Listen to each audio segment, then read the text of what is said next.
ये संयोग ही है कि बाबा रामदेव जी का सत्र सुबह होना था और हमें लगा कि कुछ योग प्राणायाम करके शुरू करेंगे और फिर सरहदों की रक्षा की बात करेंगे, लेकिन कुछ समय ऐसा रहा बाबा कि नरवणे साहब का और आपका सत्र एक के पीछे एक हुआ। मुझे लगता है कि आपके किसी परिचय की जरूरत सभागृह में किसी को नहीं है। बड़ी बात लेकिन यह है कि हम रामदेव जी से अमर उजाला के इस संवाद में, हरियाणा के संवाद में बात कर रहे हैं जो उनकी जन्मभूमि है।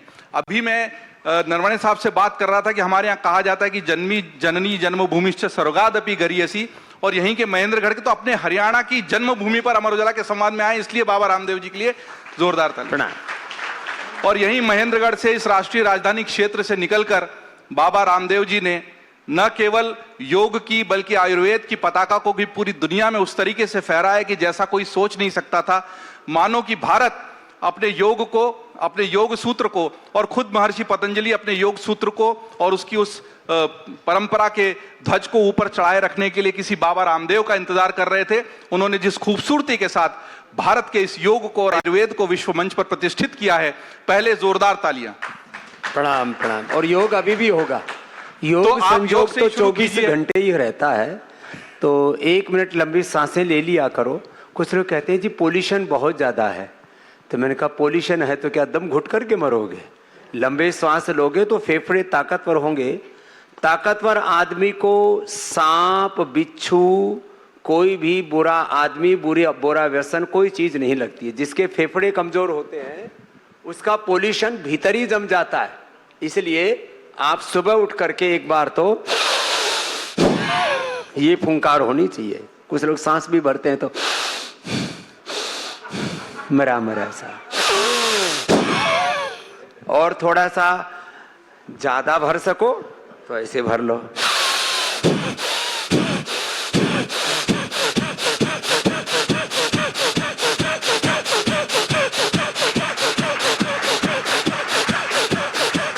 मैं 1 घंटा लगातार ऐसे कर लेता हूं तो 365 दिन एक बार सर्दी जुकाम बुखार भी नहीं होता। आज तक भगवान की कृपा से शायद ये भी कुछ करेंगे। नहीं, मैं तो इसलिए आपके सम्मान में खड़ा हो गया। नहीं, और कुछ नहीं करेंगे तो कुश्ती जरूर करूंगा तेरे साथ आज। मैंने बेरा पट्टा की तो बड़ा ताकतवर है तो बस्त्री का 1 मिनट यही कर ले। 2400 किलोमीटर लंबा हमारा रेस्पिरेटरी ट्रैक, उससे जुड़ा हुआ 1,00,000 किलोमीटर हमारा सर्कुलेटरी ट्रैक, 8 चक्र, 9 द्वार, 72 करोड़ 72,10,201 नाड़ियां, 37 ट्रिलियन सेल्स हमारे एनर्जाइज हो जाते हैं और दिमाग की बत्ती जल जाती है। 1 सेकंड के 1,00,000वें हिस्से में हमारे ब्रेन के न्यूरॉन से निकलने वाले जो सिग्नल हैं वो 37 ट्रिलियन सेल्स तक पहुंचते हैं। हम जब पॉजिटिव माइंड सेट के साथ जब ऐसे डीप ब्रीदिंग करते हैं तो हम खाली ऑक्सीजन ही नहीं भरते, अच्छी दिव्यता से भी अपने आप को भरते हैं। 1 मिनट डीप ब्रीदिंग हो सके तो फिर ये 5 मिनट कपालभाति। सभी ने अभी भोजन किया है थोड़ी देर पहले ही। हाँ, तो सबके पेट में ना वो पनीर और तंदूरी रोटियां भरी हुई हैं, तो उसको थोड़ा मिला देते हैं। हाँ, तेरा भी ज्यादा नहीं है, 4-5 किलो खींच मत खींच रहा भी तो kapalbhati, liver, kidney, spleen, intestine, pancreas, पूरा का पूरा मध्य प्रदेश इससे अच्छा हो जाता है। मैं मध्य प्रदेश से ही हूं तो ये कपालभाति बड़ा जबरदस्त है। मैं तो चाहता हूं सबका पेट इतना होना चाहिए कि आप अपने पेट को जब अंदर खींचें तो साइड की पसलियां दिखें। ये हेल्दी आदमी का लक्षण है। एक तो होता है BMI, एक होता है BRI, बॉडी राउंड इंडेक्स, वो इतना होना चाहिए।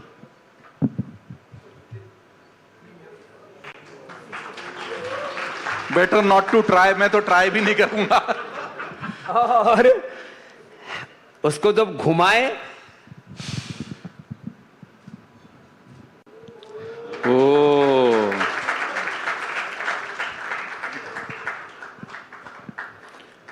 योग की शक्ति पुस्तकों में नहीं है, साक्षात है। तालियां, वो करके दिखा रहे हैं। तो ये तो चलो ये नहीं होगा,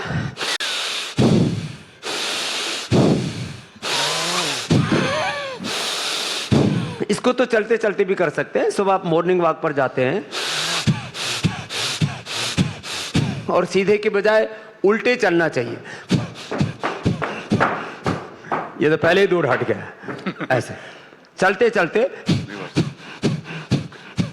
फ्रंट वॉक जितना अच्छा होता है उतना बैक वॉक अच्छा होता है। ये और ये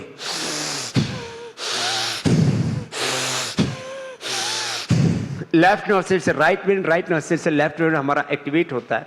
इससे सिंपैथेटिक पैरासिम्पैथेटिक सिस्टम और पूरा जो बॉडी का ऑटोनॉमिक सिस्टम है ऑन हो जाता है। 99% हमारी बॉडी अपने आप काम करती है और वो ऑटो पायलट मोड पर आ जाती है, नहीं तो ऑटोमेन डिजीज होंगी। और मन तो अपने आप ही नियंत्रित हो जाता है। योग करने वाले का मन उसके बिना इधर उधर उसको लगाए वो भटकेगा नहीं। ये बड़ी बात है, नहीं तो लोगों का मन सुबह से शाम तक पगलाया रहता है। तो ये 3 प्राणायाम, अनुलोम विलोम और फिर पीस के लिए भ्रामरी उद्गीत जो ऐसे करते हैं ना, ये बड़ा अच्छा है।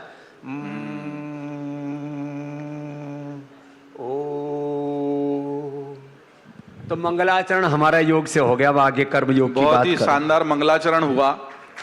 और मैं चाहता था कि ये हरियाणा के महेंद्रगढ़ की यात्रा जो हरिद्वार ऋषिकेश होते हुए दुनिया के मंचों पर इतनी जबरदस्त तरीके से भगवा को भी, भारत को भी, योग को भी, आयुर्वेद को भी प्रसिद्ध कर रही है, उससे शुरू करूं। लेकिन अब पहला सवाल वहीं से जहां से आपने शुरू किया। हम इस दिल्ली के उस राष्ट्रीय राजधानी क्षेत्र में जहां पर रोज सुबह होती है, अरे आज तो AQI 400 हो गया, 500 हो गया, 600 हो गया। और मेरे जो ये फेफड़ों से जुड़े डॉक्टर मित्र हैं वो भी, और सामान्य बुद्धि भी ये कहती है कि भाई इसमें प्राणायाम मत करना, नहीं तो आप इस भ्रम को मतलब ये भ्रम है। 2 चीजें हैं। एक तो दिल्ली वालों के फेफड़ों को यदि अलग करके देखा जाए या उनकी रियल उनकी फोटो ली जाए तो काले काले मिलेंगे। हमारे वाला जैसा यहां से लाल है फेफड़ा भी हमारा लाल मिलेगा भीतर से भी। और सच में दिल्ली वालों के फेफड़े जो सिगरेट बीड़ी आदि नहीं पीते उनके भी काले मिलेंगे। वो रोज सुबह आ रहा है, कभी 18 सिगरेट, कभी 25 सिगरेट, तो एक दिन में और इतनी उम्र घट गई और कितने लोग तो मर रहे हैं। ये पोल्यूशन, शुद्ध हवा, this is our constitutional right, ये हमारा संवैधानिक अधिकार है। शुद्ध पानी, शुद्ध आहार, लेकिन जहर हम पी रहे हैं। तो फिर भी हम तो जहां रहते हैं वहां AQI 5 से लेकर के 10-15 रहता है। पर ये सब लोग तो नहीं जा सकते ना वहां। कभी 10 दिन चले गए। तो क्या इसमें प्राणायाम करना चाहिए? मेरा सीधा सवाल तो ये। आप कितना ही AQI हो उसमें थोड़े बहुत तो देखो धूल कण होंगे। AQI के मापने के वैसे 3 चीजें उसमें है। एक तो पूरा कार्बन है, फिर थोड़ी सी धूल के भी कण है, फिर उसमें धुंध में कुछ और भी थोड़ी नीचे आ जाते हैं सर्दी के अंदर। तो जो भी कुछ है, आपके फेफड़े यदि स्ट्रोंग हैं तो अंदर से उसको बाहर फेंक देंगे। तो आप घर में कर रहे हैं तो पर्दे डाल करके और खिड़कियां खोल करके करें, कोई दिक्कत नहीं, ऑक्सीजन आती रहेगी। और फिर 10-15 दिन में मास्क लगा के पर्दे झाड़ दें तो धूल के कण काफी तो उसी से रुक जाते हैं। बहुत महंगी महंगी मशीनें लगाने की जरूरत नहीं है। और इतने नाजुक हो जाओगे यदि बहुत ज्यादा मशीन लगाओगे कि घर के अंदर तो किया तुमने कंट्रोल कर लिया, सड़क पे आते ही छींक मारोगे। तो ये एक तो ये चीज है। तो फेफड़े यदि मजबूत हैं तो वो गंदगी को बाहर फेंक देते हैं। हार्ट यदि स्ट्रोंग है तो अंदर कोलेस्ट्रॉल और इन्फ्लेमेशन को बाहर फेंक देता है। लीवर यदि मजबूत है तो फैटी लीवर नहीं होगा, सब चीजों को बैलेंस करता है। अपनी body is the ultimate healer.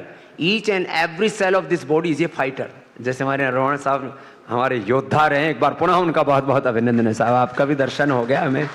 हम तो बचपन से ही योग शक्ति के साथ राष्ट्र भक्ति को जीते हैं और ये तो हमारे रोम रोम में सभी के है। तो हमारा शरीर भीतर से योद्धा है, वो हारना नहीं चाहता जी। न किसी बीमारी के सामने, सर्दी जुकाम बुखार, corona, BP, sugar, asthma, arthritis, cancer में एपोप्टोसिस हमारा गड़बड़ा जाता है तो उससे भी लड़ता है शरीर।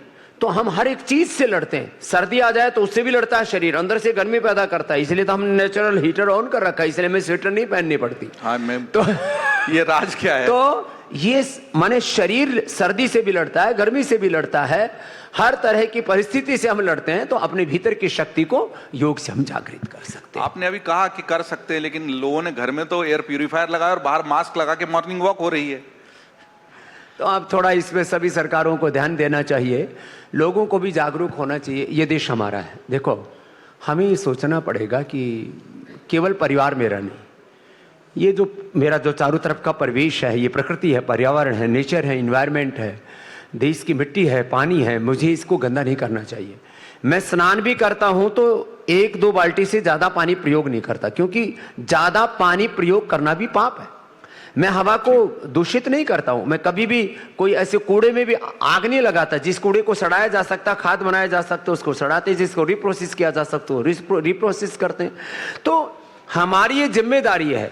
मेरे लिए ये पूरी प्रकृति मेरी माँ है, तो माँ का हम उपयोग तो कर सकते हैं, उसका दुरुपयोग नहीं। माँ का उसका जो है जैसे माँ ना, उसका हम स्तनपान करें तो उसके बेटे बेटियां हम बड़े होते हैं, लेकिन उसका रक्तपान करने लग जाएं तो हम कातिल कहलाएंगे। ऐसे ही हमें प्रकृति माता का, धरती माता का और भारत माता का सम्मान करना चाहिए। बहुत अच्छी बात कही रामदेव जी ने, और हम सम्मान करेंगे तो शायद ये दिल्ली के AQI को कम कर पाएंगे। उस AQI को कम करने के साथ साथ अब हम हरियाणा में जहां बैठे हैं, आपकी जन्मभूमि है, यहीं से बहुत करीब लगभग 100 किलोमीटर की दूरी होगी। कैसा रहा वो बचपन, और वो कौन सा क्षण था जब आप ये इस तरफ मुड़ गए? मैंने ये भी पढ़ा कि कहीं वो जो परंपरागत शिक्षा पद्धति थी उसकी बजाय मेरे मन में बचपन से ही विद्रोह था मैकाले की शिक्षा पद्धति के प्रति। 1835 में जो मैकाले पाप करके गया, तो मुझे लगा मुझे अंग्रेजों का मानस पुत्र नहीं होना है, मुझे अपनी ऋषि परंपरा से पढ़ना है। यद्यपि आज भी वो स्कूल है जहां मैं पढ़ा हूं, सैयद अलीपुर का, शहबाजपुर का, पूरे स्कूल में हमको तो ये पता नहीं था कि स्टेट में, देश में भी कोई प्रथम होता। हमको स्कूल में हम प्रथम, तो हम ही प्रथम है। पर मैंने पढ़ा कि आपको तभी से मैकाले से घृणा तो तभी से है, और अब तो न्यू एजुकेशन पॉलिसी आ गई है मैकाले के। और अब उस मैकाले की शिक्षा पद्धति को खत्म करने के लिए सबसे बड़ा पुरुषार्थ भी पतंजलि की ओर से हो रहा, भारतीय शिक्षा बोर्ड की ओर से। ये मैकाले की शिक्षा पद्धति बदलनी ही चाहिए। तो मैंने कहा मुझे अंग्रेजों का मानस पुत्र नहीं बनना है। ये शिक्षा की गुलामी, ये चिकित्सा की गुलामी, आर्थिक, वैचारिक, सांस्कृतिक गुलामी, ये किसी भी प्रकार के गिलाने और कुंठा मुझे मंजूर नहीं। तो मैं तो पूरे आजाद ख्यालों का हूं। बचपन से ही कुछ ऐसा संयोग हुआ कि महर्षि दयानंद को पढ़ लिया, सत्यार्थ प्रकाश पढ़ करके मन में प्रेरणा जगी कि मुझे गुरुकुलीय परंपरा से पढ़ना है। और अभी भी दुनिया का सर्वश्रेष्ठ गुरुकुल हम चलाते हैं। हमारे बच्चे जहां science, math, physics, chemistry, AI और AI के साथ RI और SI सब पढ़ते हैं, माने spiritual intelligence, real intelligence, artificial intelligence, math, physics, chemistry सब कुछ पढ़ते हैं। लेकिन हमारे बच्चे को कम से कम एक बच्चे को 11 से लेकर के 25 शास्त्र भी कंठस्थ होते हैं, और सनातन के गौरव से इतना आप्लावित होता है। वो कहता है मैं एकमात्र व्यक्ति नहीं, मेरे पिंड में, ब्रह्मांड में उस ब्रह्म का प्रतिनिधि हूं, मैं ऋषि ऋषिकाओं का वंशधर हूं, मेरे भीतर राम का रामत्व है, कृष्ण का कृष्णत्व है, शिव का शिवत्व है। मुझे राम और कृष्ण के सारे सपनों को साकार करना, इस धरती पर सनातन को वर्तमान में मुझे उतारना है अपने कर्म और आचरण के द्वारा। ये विचार हम बच्चों में भरते हैं, यही संस्कार हम उनमें भरते हैं, और इन्हीं विचारों और संस्कारों से बचपन से हम प्रेरित रहे। और बस एक ही ध्येय था। मुझे नहीं पता था कि मुझे दुनिया इतना बड़ा योगी बना देगी, इतना उपयोगी भी बना देगी, कोई कर्म योगी बना देगी। लेकिन चरय वेति विकल्प रहित संकल्प, अखंड प्रचंड पुरुषार्थ मेरे जीवन के सूत्र रहे, चलते रहे और आज अमर उजाला के अमर उजाले में पहुंच गए। Thank you Tanmay ji, thank you. 77 वर्षों की यात्रा है रामदेव जी अमर उजाला की। 18 अप्रैल 1948 से शुरू करके यहाँ पहुंचे हैं, और अब चाहते हैं कि देश जब स्वर्णिम शताब्दी की ओर जा रहा है तो उसमें अमर उजाला अपना क्या योगदान। अरे ये हरियाणा से लेकर के उत्तराखंड जहां हम रहते हैं वहां से लेकर के पश्चिम उत्तर प्रदेश से लेकर के आप साहब, तो आप तो जो है मैं तो कहूंगा आप जहां तक पहुंचोगी वहीं उजाला आपके साथ साथ चलेगा। मेरी शुभकामनाएं। आप खाली 3, 4, 5 स्टेट में नहीं, पूरे राष्ट्र में आप पूरे उजाला फैलाते चलें, और हम तो अमरता के ही गीत गाते रहें। शुद्धाओं से निरंजनों सी संसार माया परिवर्जितों सी अमर असी, अमर हैं हम, आत्मा तो अजर मर नित्य विनाशी। क्या बात है। आपने ठीक बताया कि हम यहाँ पर 22 संस्करणों के साथ 7 राज्यों में तो है ही, लेकिन डिजिटली हम अन्य सभी हिंदी भाषी राज्यों में भी। और आप डिजिटल के हेड है, मुझे पता लगा। जी डिजिटल का काम देख रहा हूँ, और मेरा सौभाग्य है कि उस तरीके से अमर उजाला से जुड़ने और सेवा करने का अवसर मिला। आप राष्ट्र की सेवा कर रहे हैं। आपने अभी कहा कि वो मैकाले का विद्रोह वहां पहुंच गया जहां पर आपने इतना बड़ा अपना। नहीं, दुर्भाग्य इस देश में जयदीप जी, देखो कोई भी स्टेट बोर्ड और सेंट्रल बोर्ड ऐसा नहीं है जहां पर सनातन बोध के साथ, आत्मबोध के साथ, अपने पूर्वजों के सम्यक इतिहास बोध के साथ शिक्षा दी जाती हो।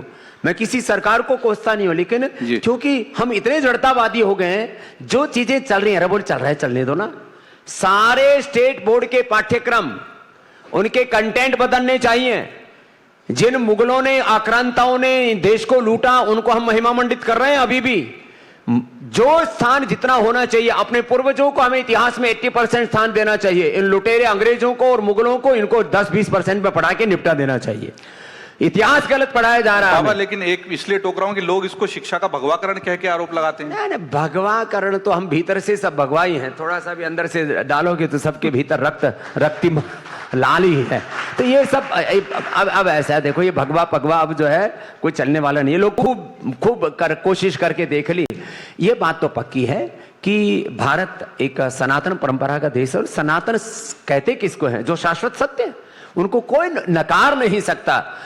मैं तो सोचता हूं, जब पीछे थोड़ा जाकर के देखता हूं, तो 250 साल पहले आप किसी भी आजकल तो जो है चैट जीपीटी से लेकर के, ग्रोक से लेकर के तमाम तरह के आर्टिफिशियल टूल बने हुए हैं।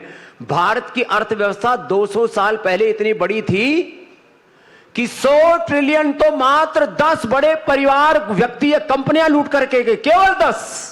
100 ट्रिलियन जो आज पूरे विश्व की कुल अर्थव्यवस्था है। ये कोई काल्पनिक बातें नहीं बता रहा हूं मैं। आप देखो कितना महान रहा होगा। जो देश इतना समृद्ध था उसको दरिद्र बना दिया हमने।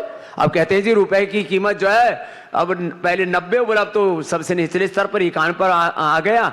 मैं तो दिन देखना चाहता हूं जब रुपए डॉलर के ऊपर राज करे। ऐसा हम सब पुरुषार्थ करते हैं तो दोबारा भी कर सकते हैं। इसमें 5, 10, 20, 25 साल लगेंगे और हमें करना होगा। और जिस दिन ये होगा, जिसके पास 1 करोड़ होंगे वो 90 करोड़ का मालिक कहलाएगा। 1 लाख होंगे 90 लाख का। करना पड़ेगा। हमारा आज हमारे पासपोर्ट की वैल्यू क्या है? हमको 4-5 कुछ छोटे मोटे देश से छोड़ करके कोई हमको जो है, हम कहने को हम तो सन्यासी वर्ल्ड सिटीजन है, लेकिन हम ब्रिटेन की तरह, क्या अमेरिका की तरह, सिंगापुर और पिछले दिनों में हांगकांग था। मैंने कहा भाई तुम्हारा जो पासपोर्ट है वो कितने देशों में चलता है बिना वीजे के? बोले जी 170 देशों में हांगकांग, ऑस्ट्रेलिया 150-60 देशों में, क्या नाम, सिंगापुर। तो भाई हम लोग इतने गए गुजरे हो गए, अपने हमें औकात समझनी होगी, हमें अपनी हैसियत समझनी होगी। और अपनी हैसियत बनाने के लिए कोई एक व्यक्ति, कोई स्वामी रामदेव या केवल एक देश के प्रधानमंत्री या कोई मुख्यमंत्री, कोई नेता अभिनेता, ये हमारी किस्मत नहीं बदल देंगे। जिस दिन इस देश के 140 करोड़ लोग पूरी ऊर्जा के साथ राष्ट्र निर्माण में लग जाएंगे, भारत विश्व की दोबारा से आर्थिक महाशक्ति बनेगा, आध्यात्मिक महाशक्ति बनेगा, सामरिक महाशक्ति भी बनेगा। ज्ञान में भी हम प्रथम कोटि के थे और हम युद्ध क्षेत्र में भी प्रथम कोटि के थे। तो चाहे वो जनशक्ति हो, धन शक्ति हो, सैन्य शक्ति हो, हर क्षेत्र में भारत सिरमौर था। वो अपने पुरुषार्थ के बल पर था, किसी की दया के बल पर नहीं थे हम। बिल्कुल ठीक कहा आपने बाबा। हर कोई करना तो चाहता है, पर हर कोई बाबा रामदेव नहीं बन पाता था कि जो शून्य से शिखर तक का ऐसा सफर तय कर ले कि घर में टीवी खोलो तो योग करते हुए बाबा रामदेव दिखाई देते। और पहले घर में टीवी नहीं था। हाँ, पूरे गांव में टीवी नहीं था। जहां से हम निकले जी, हमको ये पता नहीं था हम टीवी में रहेंगे। अब हम 3-4 घंटा टीवी में रहते हैं रोज। नहीं, टीवी पे हैं, सोशल मीडिया पे हैं, फेसबुक पर हैं, इंस्टाग्राम की रील में हैं। तो रोज मुझे कम से कम 20-25 करोड़ लोग मुझे देख करके योग करते हैं। साल भर का एक महीने का हम जैसे रिव्यू लेते हैं, तो 1 महीने में थोड़ा हम जो है जब देखते हैं कि कुछ ज्यादा सा वीडियो हमने डाल दिए तो 1000 करोड़ व्यूज हो जाते हैं हमारे वीडियोज के। 1000 करोड़। जी, तो मेरा सवाल यही था तो ना इसका कि मतलब लोगों में उत्सुकता है, योग को लोग जानना चाहते हैं, जीना चाहते हैं। योग तो शाश्वत है। तब ताड़पत्र भी नहीं थे, भित्ति पत्र भी नहीं थे, प्रिंटिंग टेक्नोलॉजी नहीं थी, ट्विटर और फेसबुक नहीं था, तब योग था। योग तो माध्यम बदला है, लेकिन योग स्वभाव में है, स्वभाव अध्यात्म मुच्यते। नहीं, आपने कहा कि हमारे को अपनी इकोनॉमी को वापस वैसा ही बनाना है, तो इसलिए आपसे सक्सेस मंत्र और कॉर्पोरेट मंत्र तो बाबा जी मंच पे चाहिए ना कि ऐसा क्या करें कि टीवी खोलें तो रामदेव दिख रहे हैं, बाजार में जाएं तो पतंजलि का स्टोर दिख रहा है, टूथपेस्ट खरीद रहे हैं तो बाबा रामदेव दिखाई दे रहे हैं, साबुन तेल का। तो इसके लिए कोई जो आजकल मोटिवेशनल स्पीकर और सक्सेस मंत्र होता है ना, 3 चीजें करनी पड़ेंगी। एक तो इस देश में synthetic medicine, synthetic nutraceutical, synthetic hair care, dental care, skin care, कितने गांव की भाषा में बोले तो कितना बावड़ापन कर रहे हैं लोग, कितना मूर्खतापूर्ण काम कर रहे हैं। बालों में हेयर ऑयल के नाम पर मिनरल ऑयल लगा रहे, जो पेट्रोलियम प्रोडक्ट है, माने डीजल और पेट्रोल का फाइन वर्जन है मिनरल ऑयल, उसको सिर में लगा रहे हैं। अकल के मतलब मट्ठ मार दिया, पर्दे पड़े हुए अकल पर। दूसरा मती मारी गई। हाँ? तू तो हरियाणा का हो गया रे जी, थोड़ा बहुत तो हो ही। तो और वो खा रहे हैं रिफाइंड ऑयल जिसमें कोई टेस्ट नहीं, कोई फ्लेवर नहीं, उसमें सैचुरेटेड फैट है। ये रिफाइंड ऑयल ने दिमाग के दिवाले निकाल रखे, वो हार्ट में जाकर के ब्लॉकेज पैदा करता है, बॉडी में जाके इन्फ्लेमेशन करता है। ये जितने भी हमने synthetic food, synthetic hair care, dental care, skin care, synthetic जूते चप्पल कपड़े, सिंथेटिक फ्लोर, सिंथेटिक पेंट्स, ये भी सब सिंथेटिक है जो आगे पीछे चल रहा है सारा मामला।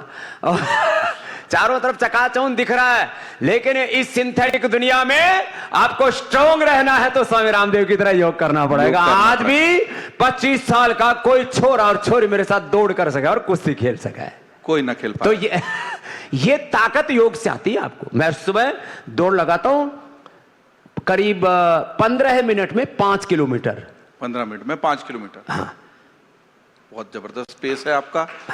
और सुबह दिसंबर हो या जनवरी एक बार पसीना चूता है, मैंने कहा पसीना नहीं टपकाओगे तो खुद ही टपके जाओगे। लोग यूं टपक रहे हैं, कोई किसी को ब्रेन स्ट्रोक हो रहा है, किसी को हार्ट अटैक हो रहा है। तो देखो सक्सेस मंत्र है, स्वदेशी को गौरव दो। दूसरा, अपने काम के प्रति 100% ईमानदारी रखो, चाहे आप विधायिका में हैं, कार्यपालिका में, न्यायपालिका में हैं, खबरपालिका में हैं, मीडिया में हैं, जहां भी है, जो काम कर रहे हैं उसको 100% प्रामाणिकता से करो। कोई मानवीय जो है सामर्थ्य से कोई भूल हो सकती है, ह्यूमन एरर हो सकता है, आपकी नियत में खोट नहीं होना चाहिए।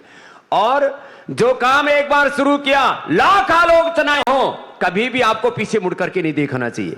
हम तो जिस गांव से पैदा हुए वहां से लेकर के गुरुकुल से लेकर के हरिद्वार तक लाख आलोचनाएं भी अभी भी करते रहते हैं, लेकिन हमने भी ठान रखा है अंतिम श्वास तक कर्म करेंगे, पुरुषार्थ करेंगे, भारत माता की और मानवता की सनातन धर्म की सेवा करेंगे। तो चरई वेती ये लक्ष्य होना चाहिए। काम करते हैं, कोई छोटा मोटा काम करने में तो कोई बाधा आती ही नहीं। थोड़ा बड़ा सा काम करो तो भाई क्यों पंगा मोल लिया, तो भाई हमने तो पंगा मोल ले रखा है। पंगा मोल दुश्मन जो आदमी पंगा मोल नहीं लेगा, बड़ा काम करने का साहस नहीं करेगा, बड़ा हो ही नहीं सकता। इसलिए लाख बाधाएं हों, संघर्ष चुनौतियां कितनी भी हों, आप बढ़ते चलो, बड़े से बड़े संकटों को पार करके हिमालय की चोटी पर आप एक दिन पहुंच जाओगे। अरे तुम्हारे सामने जो स्वामी रामदेव बैठा है, पिता रामनिवास अनपढ़, पूज्य माता गुलाब देवी अनपढ़, परिवार में कोई 5वीं 7वीं से ज्यादा पढ़ा नहीं, और हमको लोग कहते थे पढ़ लिख के क्या पटवारी बनेगा, पटवारी से ज्यादा किसी की सोच नहीं थी वहां पढ़ने की। और आज स्वामी रामदेव के नीचे 5000 तो डॉक्टर काम कर रहे हैं, 500 साइंटिस्ट काम कर रहे हैं, और 5 लाख लोगों को हमने रोजगार दिया हुआ है। यह है चरई वेती की पुरुषार्थ की ताकत। और पुरुषार्थ से अर्जित अर्थ को फिर परमार्थ में लगाया, अपने लिए 1 रुपया नहीं चाहा। आज करीब 1 लाख करोड़ के हमने चैरिटी वर्क किए हैं, और 1 लाख करोड़ के आगे करने की तैयारी है। तो यह है पुरुषार्थ करेंगे उससे अर्थ आएगा, और उस अर्थ को फिर परमार्थ में लगाओ। यही जीवन का सूत्र है मेरे भाई। अर्थ को परमार्थ में लगाओ और बाधाओं से नहीं डरने की बात जो आपने कही रामदेव जी, तो उस पर मुझे एक शेर याद आता है कि पहले कब थी जो अब होगी दुनिया की परवाह मुझे, पहले कब थी जो अब होगी दुनिया की परवाह मुझे, और बाधाएं क्या कर पाएंगी जब स्वयं चाहती राह मुझे। आपने बहुत खूबसूरती से अपनी बात रखी, लेकिन मैं जानना चाहता हूं, आपने जो आलोचनाओं की बात की, तो एलोपैथी वालों से आपकी इतनी लड़ाई क्यों होती है, आपकी इतनी आलोचना क्यों करते हैं? एलोपैथी वालों ने हमारी भैंस नहीं खोल रखी है ना, हमने उनके खूड नहीं बा रखे। लेकिन बात सिद्धांत की है लड़ाई। क्यों? वो पूरी दुनिया में, मैं पूरी प्रामाणिकता के साथ एक बात कहता हूं, सारे एलोपैथी के जितने भी पूरे पाठ्यक्रम है, उनका पूरा कंटेंट जो उनको पढ़ाया जाता है, उसमें 100% उनको लुटेरा बनाने के लिए, गौर से सुनना जी, कि तुम कोई भी तुम्हारे सामने पेशेंट आए, उसको एक वाक्य पहले ही बोल देते हैं कि till the last breath you take this medication for cholesterol. आप अंतिम सांस तक कोलेस्ट्रॉल की दवाई बंद मत करना। ये तो बहुत ही आपत्तिजनक बात है, किसी को बंधक बनाने जैसी बात है। ये तो कुछ चंद मुट्ठी भर लोगों ने पूरी दुनिया को अपनी क्रूर पंजों में नोच लिया एक तरह से। अरे आदमी का कोलेस्ट्रॉल बढ़ गया, उसको बोल दे थोड़ा लंबे लंबे सांस ले ले, थोड़ा गर्म पानी पी ले, थोड़ा कपाल भाती कर ले, लौकी का जूस पी ले, क्या जरूरत है? Till the last breath you take the pills for cholesterol. फिर ऐसे किसी को जरा सी शुगर बढ़ गई, अरे तो बढ़ती रहती है। आदमी ने थोड़ा गन्ना का 1 लीटर जूस पी लिया, 1 भेली गुड़ खा लिया, शुगर बढ़ जाएगी और कम हो जाएगी। थोड़ा उसको ठीक कर ले, खान पान को, चीनी खाना बंद कर दे, गेहूं चावल थोड़ा कम कर दे, बाजरे की रोटी खा, थोड़ा दूध दही छाछ पी, कपालभाति अनुलोम विलोम कर, शुगर।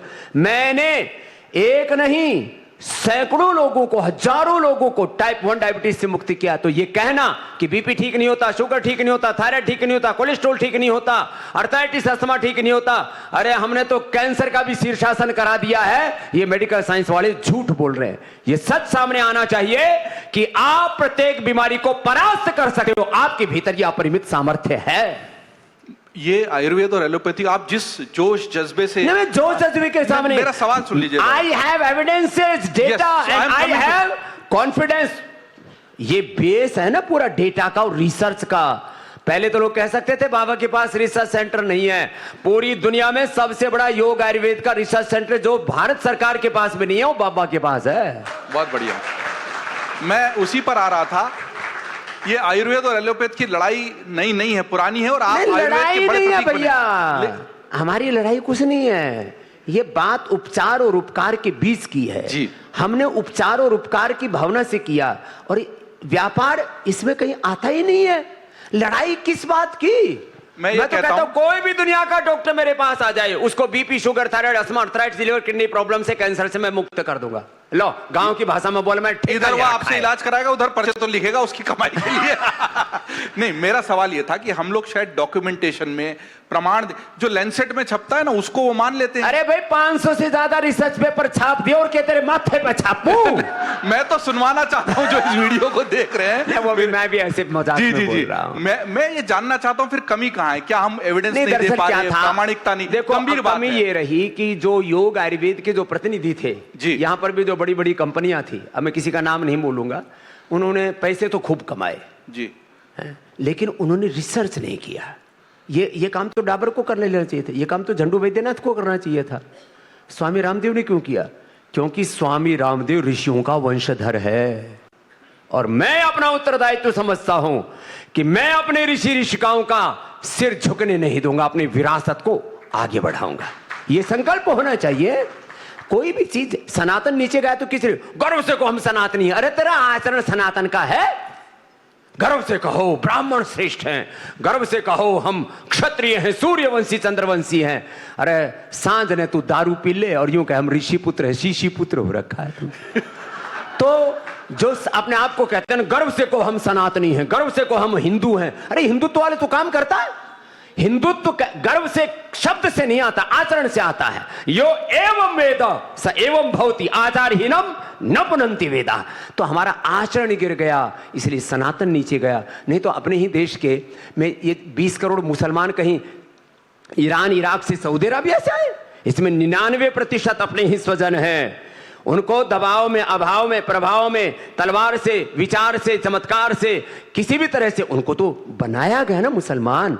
क्या हम वापस उनको हिंदुत्व में नहीं ला सकते? ला सकते हैं। यदि हमारे जीवन बड़े तपस्वी हो तो ये सारे मुसलमान वापस हिंदू हो जाएंगे। ये बस अपने जीवन प्रामाणिक हो। ये जो आज ईसाई बने, अपने ही तो लोग हैं सब। तो मैं इसलिए कहता हूं सनातन नीचे गया, आयुर्वेद नीचे गया, भारत नीचे गया, हमारा रुपया नीचे गया, हमारी करेंसी नीचे गई, हमारे पासपोर्ट की वैल्यू नीचे गई। सबके नीचे जाने के पीछे कारण है कि हमारा पुरुषार्थ और पराक्रम कहीं कमजोर पड़ गया था। और हमें हमेशा याद रखना चाहिए हम वीर वीरांगनाओं, ऋषि ऋषिकाओं की संतान है। ऋषियों का ऋषित्व और देवों का देवत्व, राम का रामत्व, कृष्ण का कृष्णत्व, शिव का शिवत्व हमारे भीतर जिस दिन होगा, उस दिन सनातन धर्म का भी झंडा ऊंचा बुलंद रहेगा और हमारा डंडा भी पूरी दुनिया में चलेगा। हमारा सनातन का पताका ऊंची फैलेगी, सब जगह आयुर्वेद का डंका बजेगा, सब जगह योग का डंका बजेगा। बाबा रामदेव अपने आप को यहां से अगले 5-10 सालों में कहां पाते हैं? आपको क्या लगता है, ऐसा वो कौन सा स्वप्न है अधूरा जिसका पीछा करते? देखो, हमारा कोई सपना नहीं।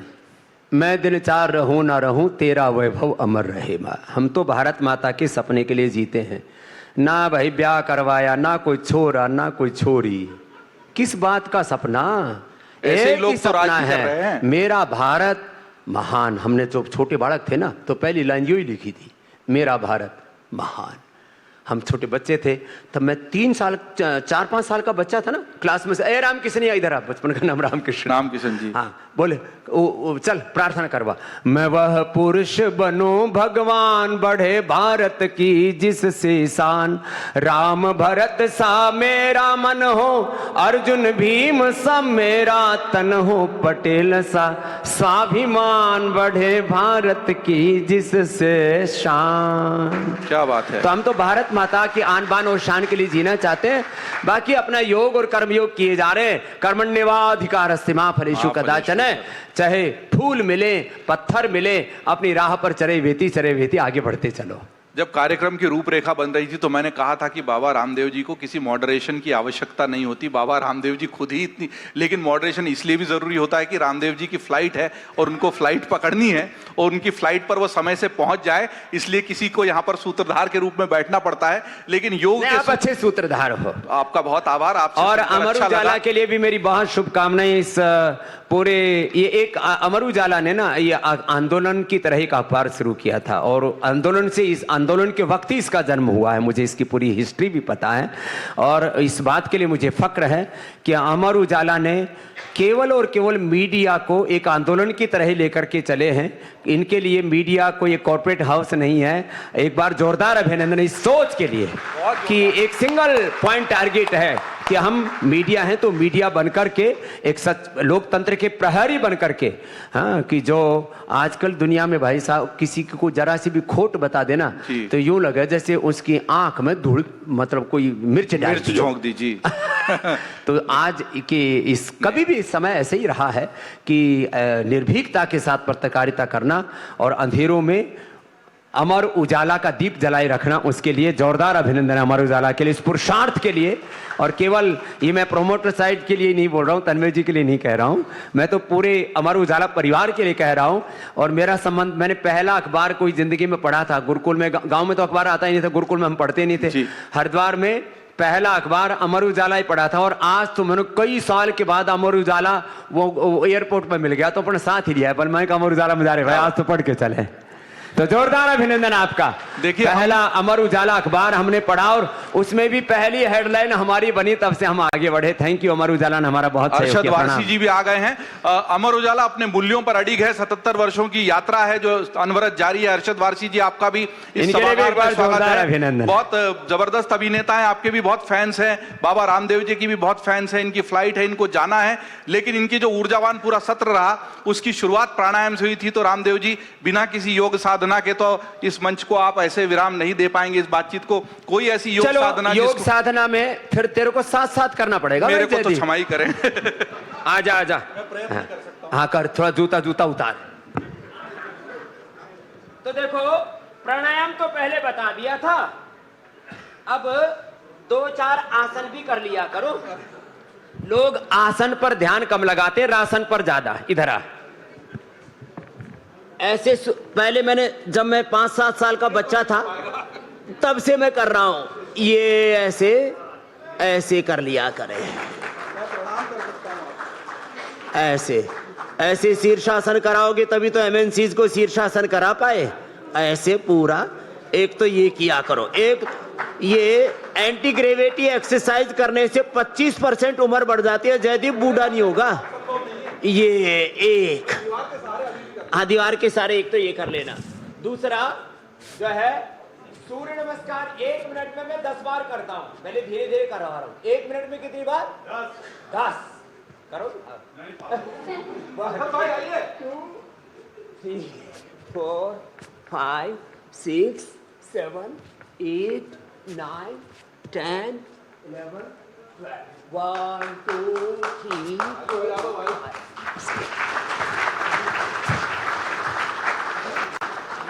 इतना हो जाए तो बहुत अच्छा है। और भाई हरियाणा वाले ज्यादा नहीं तो दंड बैठक सब जाना है। एक तो ये किया, अरशद भाई पुशअप का चैलेंज लेना है, और पुशअप जो है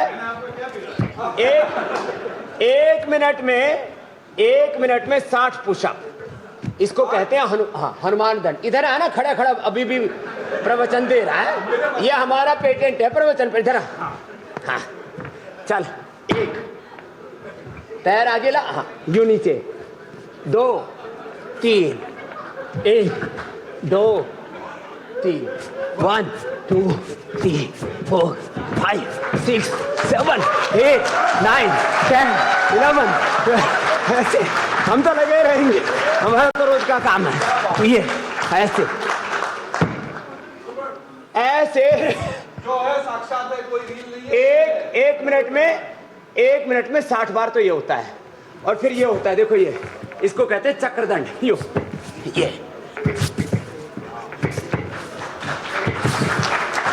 फिर यो होता है ये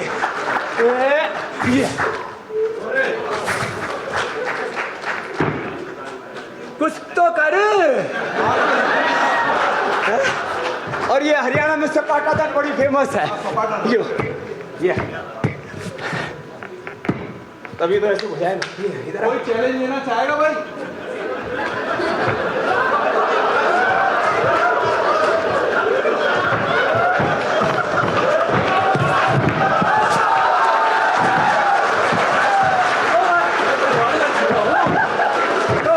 तो मैं छोड़ दिया, पड़ गया तो